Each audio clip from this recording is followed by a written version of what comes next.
Hi, I'm Anne. I'm a compulsive overeater. My abstinence date is August 5th, 2017.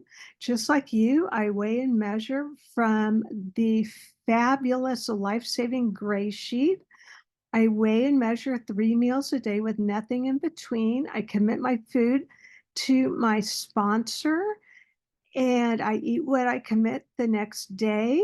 Abstinence is the most important action that I take in my life every day. And out of all of the things I have tried in my life, it's the only thing that's ever worked for me. And I have to tell you that I became a compulsive overeater from what I recall at the age of 9, and I turned 61 in April. So that's a very long time of dieting and trying virtually everything. And I'll get into that in just a second. I want to show you some before pictures first so you know the level of craziness that I have gone through. Um, I am going to unblur my background so you can kind of see that. These are some of my before pictures. My high weight was 320 pounds, and this picture was taken on my 50th birthday. They threw a birthday party for me in a restaurant, and they gave me a chef's hat that said happy birthday. And I picked out a quote, little black dress, and I thought I looked so great in it. And later on, when I saw the picture, I was horrified. Um, this picture was taken when I was around 10 or 11 years old. It was taken at Disneyland. And at that particular time, I was the heaviest kid in grade school, and my mom would have to make a lot of my clothes. And here in the United States, there was a department store called Sears, and most of the clothes, if my mom didn't make them, I would have to buy my clothes in the Sears Husky Boy clothing section. So I wore mostly boys' clothes when I was a little girl. And my mom and dad, they were both civil engineers, and they would always like to save money. And I don't know if that's true of other civil engineers, but it was true of my mom and dad. And so I got mistaken for being a little boy a lot.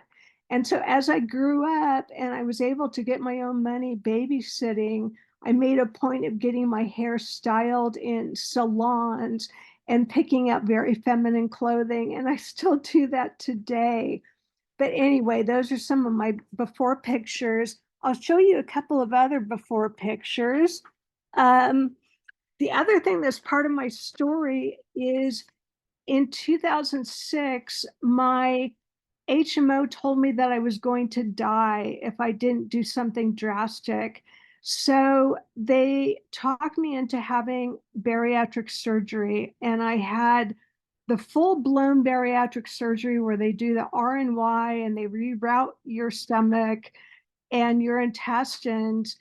And I have to tell you, it didn't work because all of these pictures were taken after I had the bariatric surgery. And the problem with bariatric surgery is they operated on my stomach and not my brain. So after I had bariatric surgery, I lost 120 pounds, but I regained all but 15 pounds of it. And so these pictures were all taken after I had bariatric surgery.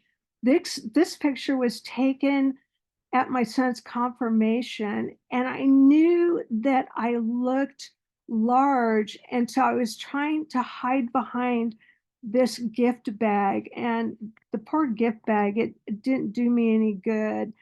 And again, when I saw these pictures, I was just so humiliated. So anyway, those are my before pictures.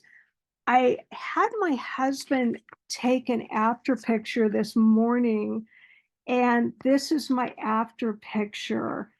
And so since joining Gray Sheet, I've lost over 140 pounds. And so that's me standing out in front of like our rose garden. And it was just taken this morning. So again, I have done every diet under the sun, and Gray Sheet is the only thing that works.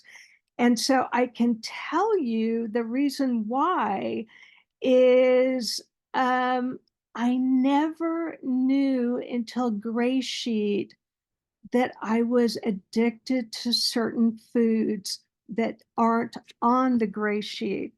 I never ever knew. So here's my dieting history. When I was 9 years old, um, my parents decided not to put me and my sister in summer school. And why they did that, I think it was more out of convenience for them because they both worked and they would have to figure out how to get us to and from summer school. So they decided to have us stay at home alone. My sister was already a compulsive overeater, as was my mom, but I was doomed to be a compulsive overeater anyway. So if it didn't happen that summer, it would have eventually happened. So beginning at the summer, I was normal weighted. 3 months later, I had gained 30 pounds. So when I went into third grade, I weighed 30 pounds heavier, and all of a sudden, I was the heaviest kid in school. And all of a sudden, people were teasing me and they were making fun of me, and it was just terrible. So I asked my mom, we have to do something about me because I can't stand being like this. And so my mom took me to the pediatrician. The pediatrician put me, a 9 year old, on 1,000 calorie a day diet. It didn't work. Can you imagine? But I tried so hard.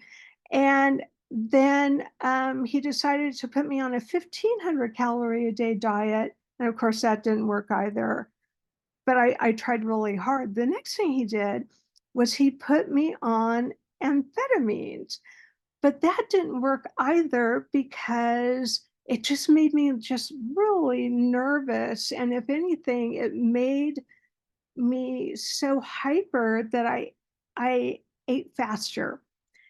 And just a really quick side note, in 2018, my sister, who was only 59 years old, she died suddenly of a heart attack. And she was one of us. She was a longtime compulsive overeater, and she was a practicing anorexic bulimic for many years. And then she just decided, after all of her teeth rotted out, that she would stop the anorexia bulimia and she would just become a compulsive overeater. Well, because she died at home and no one was around, they had to do an autopsy. And it turned out that she had undiagnosed high blood pressure. And she probably also had undiagnosed diabetes because her kidneys were terrible. And so, but she had an enlarged heart. She had just a terrible vascular system. So I told my primary care doctor what had happened to my sister because I was 4 years younger than her. At the time of her death, I was 55. And my doctor ordered a full cardio workup. And as it turns out, my cardio workup came back perfect, except there was this tiny little problem with one of my heart valves. And my doctor said, it's nothing to worry about. Maybe when you're in your 70s, we may have to deal with it. But I have one question for you. Did you ever take fen-phen or amphetamines? And I said, only when I was 9 years old and when my pediatrician put me on it. And she said, that's probably what caused the little problem in your heart valve. So, anyway, can you imagine? I was like a 9-year-old kid. So anyway, going back to the story, um, I dieted as hard as I could net 5 more minutes. Oh my gosh. So from there, I joined Weight Watchers. Weight Watchers didn't work. Um, I already told you about bariatric surgery. My One of my former Weight Watcher friends who I met when I was 12 years old eventually became a Weight Watcher lecturer. And we became really good friends. And she took me to my first OA meeting. OA worked for me for really, really a long time, but then it didn't work because the self-defined um, abstinence didn't work for me because I was too clever. And also, I didn't know that I was addicted to certain foods.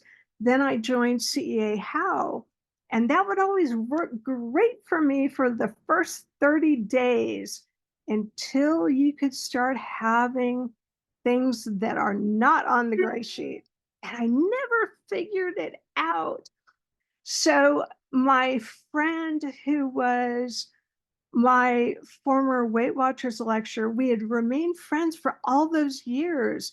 She and I reconnected, and she actually took me to my first OA meeting, but she also ended up taking me to my first Gray Sheet meeting. And it took me 2 years with her dragging me back and forth to Gray Sheet for 2 years. And I kept saying, I can't do it. This is too hard. There's no way I can do Gray Sheet. And finally, one day she told me, just try it for 3 months. And you can do anything for 3 months. Try it as an experiment. And I said, okay, fair enough. So I did it. And after 3 months, I had lost 40 pounds. And I thought, wow.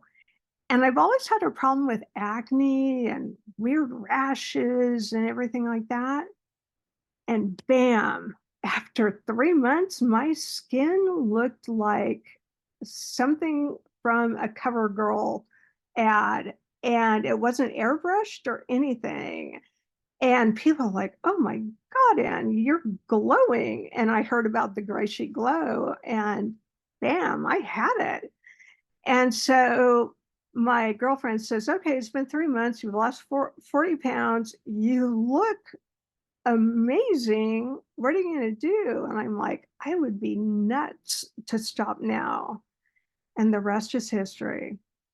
So, um, to me, it's nothing short of a miracle, because can you imagine somebody like this going to somebody like this?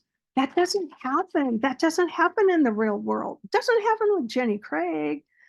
Doesn't happen with Weight Watchers. And I can tell you from my own experience, it doesn't happen with bariatric surgery. It happens with Gray Sheet, though, and it happens with God's grace. And my abstinence is a freaking miracle. And all of us here today, even if you have just a few days of abstinence, and for the gentleman, Tom, who doesn't have any abstinence, well, guess what? Let me tell you, you've been sitting here for 23 minutes. You have 23 minutes of abstinence. Don't quit until the miracle happens for you. I mean, it happened to me, and I was a hopeless case. I was one of those compulsive overeaters where you would see on the news where they would have to knock out a wall and take me on a flatbed truck to a hospital and try to get me to lose 300 pounds so I would qualify for bariatric surgery. At 320 pounds, I was still trying to control the amount of food I wanted to eat, but now I don't. So I can go 3 meals a day with nothing in between, love my food, and be totally satisfied. And this can happen for you, and it happens for all of us. So thank you for letting me share.